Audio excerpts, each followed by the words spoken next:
Common problems with model steam locomotives Part 3. Severe wear of the mechanical parts is always a cause for concern.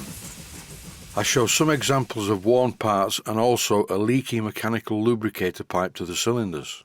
In this episode I show the worst case of dezincification of a brass check valve that I have ever seen. This was caused by a constant water leak around the fitting.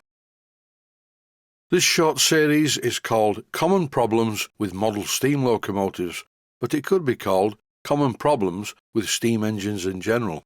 A lot of the problems in the last two episodes, and indeed in this one, occur when the engines have been run infrequently. In this episode I'm showing some other problems that are very common.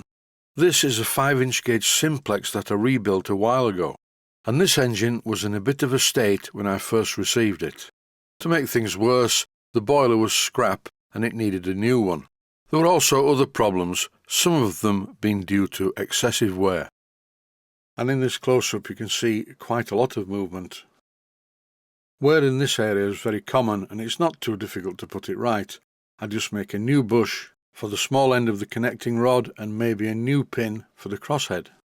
On the other hand, this is a bit of a worry. The main crank pin is loose in the wheel.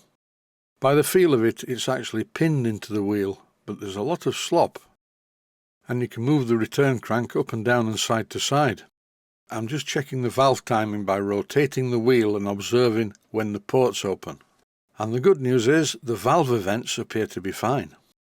I'm taking this opportunity to pump in quite a lot of steam oil. This is the oil feed pipe to the cylinder underneath the front. And it's leaking very badly. When I rotate the wheel on the lubricator, all the oil comes out of the side of the pipe. This is not a good thing. It's very visible and easy to see and needed repairing a long time ago. This needs some urgent attention. And just what is it and what's wrong with it? It's a check valve or clack valve that connects the hand pump to the boiler.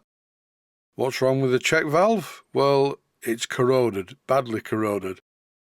And how did it get like this?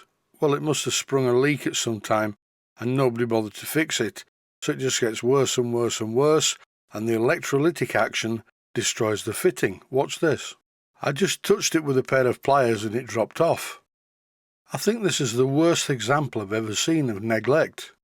Not only did the entire fitting come away from the boiler, even the coned union disintegrated. Before I go any further, I need to get rid of all the corrosion. And I have a bit of a problem. Stuck in the boiler bush is what's left of this fitting. And now it's top tip time. How to get the broken piece of this fitting out of the boiler bush. I can't get a drill in there to drill it out, and that would be risky anyway. First of all, I sprayed the area with WD-40. You've just seen me threading the old fitting. This was to find out what the size of the hole was down the centre, and it was perfect to be threaded 2BA. So what I'm doing, using a tap wrench and a 2BA tap, is I'm threading the broken part of the fitting.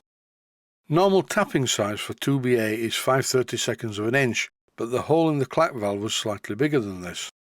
It's important to use the right size of tap relative to the hole size of the fitting. If the hole is small and the tap is too big, you could just screw the broken part through into the boiler, which would not be good. Once I'd threaded the broken part of the clack valve in the bush, 2BA, I screwed in a 2BA bolt, just to check that it fitted okay.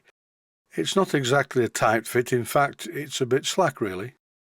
Now comes the clever part. I remove the bolt and I coat it with some Loctite 603, which is a very powerful retaining compound. I'm putting plenty of 603 on the bolt to make sure that the threads are well coated. Then I screw the bolt in place and just leave it there. It's very important to allow time for the 603 to cure. So while that's happening, I'm removing the pipe that goes from the hand pump to the clack on the boiler. I'm going to discard this pipe and make up a new pipe. It's time to go into the outer part of the workshop. I cleaned up the ends of the copper pipe first using some Scotch-Brite, and here I've just applied some Easy Flow No. 2 flux, followed by a union cone on each of the ends of the pipe. I have, by the way, put the nuts on the pipe first.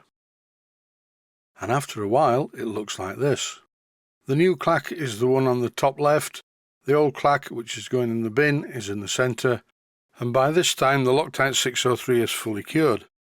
So it's a simple job just to rotate the bolt, if I can get the spanner on it, and remove the part that's broken off in the bush. I was lucky, this came out very easily. I didn't stage this is just as I removed it. I didn't remove it first, screw it back in, and then take it out for the video. This is the way it came out. Now it's time to fit the new check valve or clack valve to the boiler. First of all, I did a test fit, and I found that it needed 2 shim washers to make it sit in the right position once it was tightened up into the bush. Then I applied some Loctite 542, simply screwed the new clack valve into the old bush. And that's it for this episode. Thanks for watching, and I hope you found it useful. I'll just run the engine, I think.